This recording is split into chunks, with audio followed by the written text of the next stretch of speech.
तो आज से हम अपने चैनल पर एनसीईआरटी की एक नई सीरीज़ शुरू कर रहे हैं, जिसमें हम सारे ही क्लास के एनसीईआरटी को line by line cover up करेंगे। और एनसीईआरटी हिस्ट्री से हम स्टार्ट करते हैं, क्योंकि ये बहुत सारे एग्ज़ाम्स बीपीएससी टीआरई हो गया या किसी भी भारत के किसी भी एग्ज़ाम में आपको एनसीईआरटी ज़रूर पढ़ना होता है। तो चलिए शुरू करते हैं। क्लास 8th की एनसीईआरटी का चैप्टर नंबर 2, व्यापार से साम्राज्य तक कंपनी की सत्ता स्थापित होती है। मुगल बादशाहों में औरंगजेब आखिरी शक्तिशाली शासक थे। ये लाइन गौर करने की है कि औरंगजेब जो है मुगल बादशाहों में आखिरी शासक थे। उन्होंने वर्तमान भारत में एक बहुत बड़े हिस्से पर नियंत्रण स्थापित कर लिया था। 1707 में उनकी मृत्यु के बाद बहुत सारे मुगल सूबेदार और बड़े बड़े जमींदार अपनी ताकत दिखाने लगे। उन्होंने अपनी क्षेत्रीय रियासतें कायम कर ली थी। जैसे विभिन्न भागों में ताकतवर क्षेत्रीय रियासतें सामने आने लगी, दिल्ली अधिक दिनों तक प्रभावी केंद्र के रूप में नहीं रह सकी। यहाँ एक क्वेश्चन बनता है कि जो मुगल बादशाह थे औरंगजेब, वो मतलब सबसे आखिरी शासक यहाँ पूछेगा कि शक्तिशाली बादशाह शासक औरंगजेब, और औरंगजेब की मृत्यु कब हुई? तो 1707। 18वीं सदी के उत्तरार्ध एक राजनीतिक क्षितिज पर अंग्रेजों के रूप में एक नई ताकत उभरने लगी थी। क्या आप जानते हैं कि अंग्रेज पहले एक छोटी सी व्यापारिक कंपनी के रूप में भारत आए थे और यहाँ के इलाकों पर कब्जे में उनकी ज़्यादा दिलचस्पी नहीं थी। तो फिर ऐसा कैसे हुआ कि एक दिन वे इस विशाल साम्राज्य के स्वामी बन बैठे? इस अध्याय में आपको यही देखना है कि ऐसा कैसे हुआ और क्यों हुआ। पूर्व में ईस्ट इंडिया कंपनी का आना। सन 1600 में ईस्ट इंडिया कंपनी ने इंग्लैंड की महारानी एलिजाबेथ प्रथम से चार्टर अर्थात इजाज़तनामा हासिल कर लिया, जिससे कंपनी को पूरब से व्यापार करने का एकाधिकार मिल गया। इस इजाज़तनामे का मतलब यह था कि इंग्लैंड की कोई और व्यापारिक कंपनी इस इलाके में ईस्ट इंडिया कंपनी से होड़ नहीं कर सकती। और दोस्तों, ये यहाँ क्वेश्चन बनेगा कि ईस्ट इंडिया कंपनी है जो वो भारत कब आई? तो इसका ये ईस्ट इंडिया कंपनी भारत कब आई? 1600 में। और उनकी महारानी एलिजाबेथ प्रथम थी, उससे उन्होंने इजाज़तनामा ले लिया, जिससे कंपनी को पूरब से व्यापार जो करना था उसका एकदम इजाज़तनामे में फिक्स कर दिया गया कि कंपनी ही, ईस्ट इंडिया कंपनी जो है वही भारत से वो निर्यात करेगी, बाकी और सारी कंपनियां नहीं कर सकती थी। इस चार्टर एक्ट के सहारे कंपनी समुद्री मार्ग पर जाकर नए इलाकों को खंगाल सकती थी। वहां से सस्ती कीमत पर चीज़ें खरीदकर उन्हें यूरोप में ऊंची कीमत पर बेच सकती थी। कंपनी को दूसरी अंग्रेज व्यापारिक कंपनियों से प्रतिस्पर्धा का कोई भय नहीं था। इस जमाने में वाणिज्यिक कंपनियां मोटे तौर पर प्रतिस्पर्धा से बचकर ही मुनाफा कमा सकती थी। अगर कोई प्रतिस्पर्धी न हो तभी तो वे सस्ती चीज़ें खरीद कर उन्हें ज़्यादा कीमत पर बेच सकती थी। लेकिन यह शाही दस्तावेज दूसरी यूरोपीय ताकतों को पूरब के बाजार से आने से नहीं रोक सकता था। यानी यहाँ तय हो जाता है कि यूरोप के जो यूरोपीय लोग थे उन लोगों को रोक नहीं थी, सिर्फ बाहर के लोगों को ही रोक था। इंग्लैंड के जहाज़ अफ्रीका के पश्चिम तट को छूते हुए केप ऑफ गुड होप का चक्कर लगाकर हिंद महासागर पार करते थे। यहाँ केप ऑफ गुड होप, ये आपको याद रखने की चीज़ है कि इंग्लैंड के जहाज़ केप ऑफ गुड होप का चक्कर लगाकर हिंद महासागर पार करते थे। यानी हिंद महासागर को पार करने के लिए इंग्लैंड के जहाज़ किसको पार करते थे? केप ऑफ गुड होप को, ठीक। तब तक पुर्तगालियों ने भारत के पश्चिमी तट पर अपनी उपस्थिति दर्ज करा दी थी। वे गोवा में अपना ठिकाना बना चुके थे। पुर्तगाल के खोजी यात्री वास्को डी गामा ने सन 1498 में पहली बार भारत पहुंचने के लिए समुद्री मार्ग का पता लगाया। यहाँ एक इम्पॉर्टेंट क्वेश्चन बन जाता है कि समुद्री मार्ग की खोज किसने की? तो इसका आंसर होगा वास्को डी गामा ने। और वास्को डी गामा सबसे पहले भारत कब आया था? तो 1498 में, ठीक। चलिए आगे बढ़ते हैं। 17वीं शताब्दी की शुरुआत तक डच भी हिंद महासागर में व्यापार की संभावनाएं तलाशने लगे थे। कुछ समय बाद ही फ्रांसीसी व्यापारी भी सामने आए। यहाँ एक इम्पॉर्टेंट क्वेश्चन बनता है कि इनका आगमन का कैसे था, कौन कब आया? तो यहाँ बनेगा PDBF। दोस्तों, ये ट्रिक है, इसको आप याद कर लीजिए। P से पुर्तगाली, D से डच और B से ब्रिटिशर्स, F से फ्रांसीसी। ये क्रम है, पहले पुर्तगाली आए, उसके बाद डच आए, उसके बाद ब्रिटिशर्स आए, उसके बाद फिर फ्रांसीसी आए, ठीक है। चलिए आगे बढ़ते हैं। समस्या यह थी कि सारी कंपनियां एक जैसी ही चीज़ें खरीदना चाहती थी। यानी यहाँ प्रतिस्पर्धा बढ़ी हुई थी, क्योंकि सारी ही कंपनियों को एक जैसी सेम चीज़ें चाहिए थी। यूरोप के बाज़ारों में भारत से बने सूती कपड़े, रेशम की ज़बरदस्त मांग थी। यूरोप के बाज़ार में किसकी मांग थी? सूती कपड़े की और भारत के रेशम की काली मिर्च, लौंग, इलायची, दालचीनी। ठीक। यूरोप के बाज़ारों में भारत के बने बारीक सूती कपड़े और रेशम की ज़बरदस्त मांग थी। इसके अलावा काली मिर्च, लौंग, इलायची और दालचीनी की भी ज़बरदस्त मांग रहती थी। यूरोपीय कंपनियों के बीच इस बढ़ती प्रतिस्पर्धा से भारतीय बाज़ारों में इन चीज़ों की कीमतें बढ़ने लगी और उससे मिलने वाला मुनाफा गिरने लगा। यानी यूरोपीय कंपनियों ने इन चीज़ों को खरीद लिया और गोडाउन में भर लिया, तो जाहिर सी बात है भारत में इन चीज़ों की कीमतों में इजाफा होगा, कीमतें बढ़ जाएंगी। और यही हुआ, कीमतें बढ़ गई। कीमतें बढ़ने का नतीजा यह निकला कि मुनाफा गिरने लगा।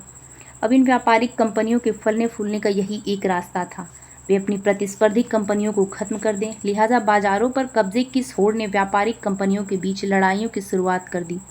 17वीं और 18वीं सदी में जब भी मौका मिलता तो कोई सी एक कंपनी किसी दूसरे कंपनी के जहाज डुबो देती, रास्ते में रुकावटें खड़ी कर देती और माल से लदे जहाज़ों को आगे बढ़ने से रोक देती। यह व्यापार हथियारों की मदद से चल रहा था और व्यापारिक चौकियों की किलेबंदी के जरिए सुरक्षित रखा जाता था। अपनी बस्तियों को किलेबंद करने और व्यापार में मुनाफा करने की इन कोशिशों के कारण स्थानीय शासकों में टकराव होने लगे। इस प्रकार व्यापार और राजनीति को एक दूसरे से अलग रखना कंपनी के लिए मुश्किल होता जा रहा था। ईस्ट इंडिया कंपनी में व्यापार शुरू कर सकती थी। ईस्ट इंडिया कंपनी जो थी व्यापार में बंगाल में व्यापार शुरू कर सकती थी। पहली ईस्ट इंडिया फैक्ट्री सन 1651 में हुगली नदी के किनारे शुरू हुई। ये इम्पॉर्टेंट है यहाँ कि सन 1651 में हुगली नदी के किनारे क्या ब्रिटिश इंग्लिश फैक्ट्री जो थी सन 1651 में हुगली नदी के किनारे शुरू हुई। ठीक। कंपनी के व्यापारी यहीं से अपना काम चलाते थे। इन व्यापारियों को उस ज़माने में फैक्टर कहा जाता था। यहाँ एक इम्पॉर्टेंट बन जाता है फैक्टर। यहाँ पूछा जा सकता है कि फैक्टर किसको कहते थे। तो व्यापारी जो है ईस्ट इंडिया कंपनी के जो व्यापारी थे उन्हीं को फैक्टर कहा जाता था। फैक्टर क्यों कहते हैं?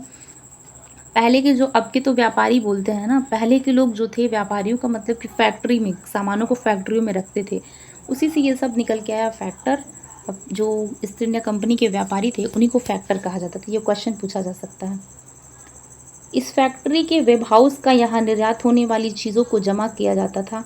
यहीं पर उनके दफ्तर थे जिनमें कंपनी के अफसर बैठते थे। जैसे जैसे व्यापार फैला, कंपनी ने सौदागरों और व्यापारियों को फैक्ट्री के आसपास बसने के लिए प्रेरित किया। सन 1696 तक कंपनी ने इस आबादी के चारों तरफ एक किला बनाना शुरू कर दिया। 2 साल बाद उसने मुगल अफसरों को रिश्वत देकर 3 गाँवों की जमींदारी भी खरीद ली। इसमें से एक गाँव कालीकत्ता था। कालीकत्ता, ये दोस्तों जो ये कालीकत्ता है इसको अब कोलकाता के नाम से जानते हैं। देखिए लिखा भी है, जो बाद में कोलकाता बना, कलकत्ता। इसका नाम पहले कालीकाता था जिसको अंग्रेजों ने बदल के कलकत्ता कर दिया और आज हम उसको कलकत्ता के नाम से जानते हैं। ठीक, चलिए आगे बढ़ते हैं। अब इसे कोलकाता कहा जाता है। कंपनी ने मुगल सम्राट औरंगज़ेब के इस बात के लिए भी तैयार कर लिया कि वह कंपनी को बिना शुल्क चुकाए व्यापार करने का फरमान जारी कर दें। कंपनी ज़्यादा से ज़्यादा रियायतें हासिल करने और पहले से मौजूद अधिकारों से ज़्यादा फ़ायदा उठाने में लगी हुई थी। उदाहरण के लिए औरंगज़ेब के फरमान से केवल कंपनी को ही शुल्क मुक्त व्यापार का अधिकार मिला था। यहाँ एक गौर करने वाली बात है कि जो औरंगज़ेब ने फरमान जारी किया था उससे केवल कंपनी को ही शुल्क मुक्त व्यापार का अधिकार मिला था, जो यहाँ के व्यापारी थे उनको नहीं मिला था। कंपनी के जो अफसर निजी तौर पर व्यापार ये देखिए दोस्तों यहाँ लिखा भी हुआ है कि कंपनी के जो अफसर निजी तौर पर व्यापार चलाते थे उन्हें यह छूट नहीं मिली। जैसे कोई कंपनी है तो उसके सिर्फ जो मालिक हैं सिर्फ उनको फरमान जो जारी हुआ था उसका लाभ जो है सिर्फ उनको मिल रहा था। उसके निजी तौर पर जो अफसर थे या फिर जो उसके, मान लीजिए कोई कंपनी है उसमें जो भी हम काम करने वाले हैं उन लोगों को फ़ायदा नहीं मिल रहा था। वो सिर्फ एक जो उसका ओनर होगा सिर्फ उसको फ़ायदा मिल रहा था। लेकिन उन्होंने भी शुल्क चुकाने से इनकार कर दिया। जो ये अफसर थे निजी तौर पर उन्होंने भी शुल्क चुकाने से मना कर दिया। इससे बंगाल में राजस्व वसूली बहुत कम हो गई। ऐसे में भला बंगाल के नवाब मुर्शिद कुली खान विरोध क्यों न करते? उस टाइम ये क्वेश्चन बन सकता है कि उस समय बंगाल के नवाब कौन थे? तो ये मुर्शिद कुली खान। ठीक, तो ये जो कंपनी ने फरमान जारी किया था इसका बंगाल के नवाब मुर्शिद कुली खान ने विरोध कर दिया। दोस्तों प्लीज़ आप मेरे वीडियो को लाइक ज़रूर करें क्योंकि मुझे बहुत मेहनत लगती है इन वीडियोज़ को बनाने में। व्यापार से युद्धों तक 18वीं सदी की शुरुआत में कंपनी और बंगाल के नवाबों का टकराव काफ़ी बढ़ गया था। औरंगज़ेब की मृत्यु के बाद बंगाल के नवाब अपनी ताकत दिखाने लगे थे। इस समय दूसरी क्षेत्रीय ताकतों की स्थिति भी ऐसी ही थी। मुर्शिद कुली खान के बाद अलीवर्दी खान और उसके बाद सिराजुद्दौला बंगाल के नवाब बने। ये सभी शक्तिशाली शासक थे। ये याद रखिएगा, शक्तिशाली आखिरी शासक कौन था? औरंगजेब। मुगलों का जो सबसे शक्तिशाली और आखिरी शासक बना वो कौन बना? औरंगजेब। उन्होंने कंपनी को रियायतें देने से मना कर दिया। व्यापार का अधिकार देने के बदले कंपनी से नजराने मांगे गए। व्यापार का अधिकार देने के बदले कंपनी से क्या मांगे गए? नजराने मांगे गए। उसे सिक्के ढालने का अधिकार नहीं दिया गया, यानी सिक्के ढालने का जो अधिकार पहले मिला हुआ था वो भी छीन लिया गया और उसकी किलेबंदी को बढ़ाने से रोक दिया गया। ये यहाँ पे ये लाइन इंपॉर्टेंट है, सिक्के ढालने का अधिकार नहीं दिया गया, नजराने मांगे गए और किलेबंदी को क्या कर दिया गया? रोक दिया गया। कंपनी पर धोखाधड़ी का आरोप लगाते हुए दलील दी गई कि उसकी वजह से बंगाल सरकार की राजस्व वसूली कम होती जा रही है और नवाबों की ताकत कमज़ोर पड़ रही है। कंपनी टैक्स चुकाने को तैयार नहीं थी। उसके अफसरों ने अपमानजनक चिट्ठियां लिखी और नवाबों व उनके अधिकारियों को अपमानित करने का प्रयास किया। कंपनी का कहना था कि स्थानीय अधिकारों की बेतुकी मांगों से कंपनी का व्यापार तबाह हो रहा है। व्यापार तभी फल फूल सकता है जब सरकार शुल्क हटा दे। कंपनी को इस बात का भी यकीन था कि अपना व्यापार फैलाने के लिए उसे अपनी आबादी बढ़ानी होगी, गांव खरीदने होंगे और किलों का पुनर्निर्माण करना होगा। ये टकराव दिनों दिन गंभीर होते गए। अंततः इन टकराव की परिणति प्लासी के युद्ध के रूप में हुई। यानी जो टकराव बढ़ते रहे, इसके बाद ये जो टकराव, नए नए टकराव रोज़ रोज़ बढ़ते रहे, इन नए नए छोटे छोटे टकरावों ने मिलकर प्लासी के युद्ध की भूमिका बनाई और इसके बाद ही प्लासी का युद्ध हुआ। 1756 में अलीवर्दी खान की मृत्यु के बाद सिराजुद्दौला बंगाल के नवाब बने। यहाँ याद रखने वाला क्वेश्चन है कि 1756 में किसकी मृत्यु के बाद सिराजुद्दौला बंगाल के नवाब बने? तो आंसर होगा अलीवर्दी खान के। अलीवर्दी खान की मृत्यु के बाद सन 1756 में सिराजुद्दौला बंगाल के नवाब बने। कंपनी को सिराजुद्दौला की ताकत से काफ़ी भय था। सिराजुद्दौला की जगह कंपनी एक ऐसा कठपुतली नवाब चाहती थी जो उसे व्यापारिक रियासतें और अन्य सुविधाएं आसानी से दे, आनाकानी न करे। कंपनी ने प्रयास किया कि सिराजुद्दौला के प्रतिद्वंदियों में किसी एक को नवाब बना दिया जाए। कंपनी को कामयाबी नहीं मिली। जवाब में सिराजुद्दौला ने हुक्म दिया कि कंपनी उसके राज्य के राजनीतिक मामलों में टांग अड़ाना बंद कर दे, किलेबंदी रोके और बाकायदा राजस्व चुकाए। दोनों पीछे हटने को तैयार नहीं हुए तो अपने 30,000 सिपाहियों के साथ नवाब ने कासिम बाजार में स्थित इंग्लिश फैक्ट्री पर हमला बोल दिया। नवाब की फौजों ने कंपनी के अफसरों को गिरफ्तार कर लिया, गोदाम पर ताला डाल दिया, अंग्रेज़ों के हथियार छीन लिए और अंग्रेज़ी जहाज़ों को घेरे में ले लिया। इसके बाद नवाब ने कंपनी के कलकत्ता स्थित किले पर कब्जे के लिए उधर का रुख किया। कलकत्ता के हाथ से निकल जाने की खबर सुनने पर मद्रास में तैनात कंपनी के अफसरों ने रॉबर्ट क्लाइव के नेतृत्व में सेनाओं को रवाना किया। किसके नेतृत्व में? रॉबर्ट क्लाइव के। ठीक है, चलिए आगे बढ़ते हैं।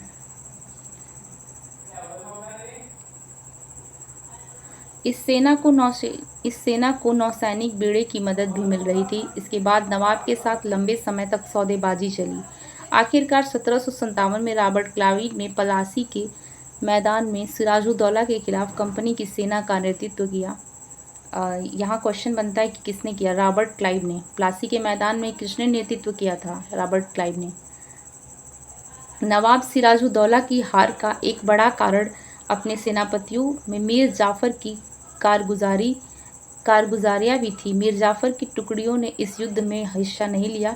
रॉबर्ट क्लाइव ने यह कहकर उसे अपने साथ मिला लिया कि सिराजुद्दौला को हटाकर मीर जाफ़र को नवाब बना दिया जाएगा। जंग इसलिए महत्वपूर्ण मानी जाती है क्योंकि ईस्ट इंडिया कंपनी की यह भारत में पहली सबसे बड़ी जीत थी। भारत की जंग के बाद प्लासी की जंग के बाद सिराजुद्दौला को मार दिया गया और मीर जाफ़र नवाब बना। कंपनी अभी भी शासन की जिम्मेदारियां संभालने को तैयार नहीं थी। उसका मूल उद्देश्य तो व्यापार को फैलाना था। अगर यह काम स्थानीय शासकों की मदद के बिना लड़े किया जा सकता तो किसी राज्य को सीधे अपने कब्जे में लेने की क्या ज़रूरत थी। जल्दी ही कंपनी को एहसास होने लगा कि यह रास्ता भी आसान नहीं है। कठपुतली नवाब भी हमेशा कंपनियों के इशारे पर नहीं चलते थे। आखिरकार उन्हें भी तो अपनी प्रजा की नज़र में सम्मान और संप्रभुता का दिखावा करना पड़ता था। तो फिर कंपनियां क्या करती? अब मीर जाफ़र ने कंपनी का विरोध किया। तो कंपनी ने उसे हटाकर मीर कासिम को नवाब बना दिया। तो दोस्तों यहाँ मीर जाफ़र को भी हटा करके मीर कासिम को नवाब बनाया जाता है। मीर जाफ़र बगावत करने लगता है तो मीर कासिम को नया नवाब बनाया जाता है। जब मीर कासिम परेशान करने लगा तो बक्सर की लड़ाई में उसको भी हराना पड़ा। उसे बंगाल से बाहर कर दिया गया और मीर जाफ़र को दोबारा नवाब बनाया गया। अब नवाब को हर महीने 5 लाख रुपए कंपनी को चुकाने थे। कंपनी अपने सैन्य खर्चे से निपटने, व्यापारिक जरूरतों तथा अन्य खर्चों को पूरा करने के लिए पैसा चाहती थी। कंपनी और ज़्यादा इलाके और ज़्यादा कमाई चाहती थी। 1765 में जब मीर जाफ़र की मृत्यु हुई तब कंपनी के इरादे बदल चुके थे। कठपुतली नवाबों के साथ अपने खराब अनुभवों को देखते हुए क्लाइव ने ऐलान किया कि अब हमें खुद ही नवाब बनना पड़ेगा। आखिरकार 1765 में मुगल सम्राट ने कंपनी को बंगाल प्रांत का दीवान नियुक्त कर दिया। दीवान मिलने के कारण कंपनी बंगाल को विशाल राजस्व संसाधनों का नियंत्रण मिल गया। इस तरह कंपनी की एक पुरानी समस्या हल हो गई। 18वीं सदी की शुरुआत में ही भारत के साथ उसका व्यापार बढ़ता जा रहा था, लेकिन भारत में ज़्यादातर चीज़ें ब्रिटेन से लाए गए सोने और चांदी के बदले खरीदनी पड़ती थी। इसकी वजह से ये थी कि उस समय ब्रिटेन के पास भारत को बेचने के लिए कोई चीज़ नहीं थी। प्लासी की जंग के बाद जब ब्रिटेन से सोने की निकासी कम होने लगी और बंगाल की दीवानी मिलने के बाद तो ब्रिटेन से सोना लाने की ज़रूरत ही नहीं रही। अब भारत से होने वाली आमदनी के सहारे ही कंपनी अपने खर्चे चला सकती थी। इस कमाई से कंपनी भारत में सूती और रेशमी कपड़ा खरीद सकती थी, अपनी फौजों को संभाल सकती थी और कलकत्ते में किले और दफ्तरों के निर्माण की लागत उठा सकती थी।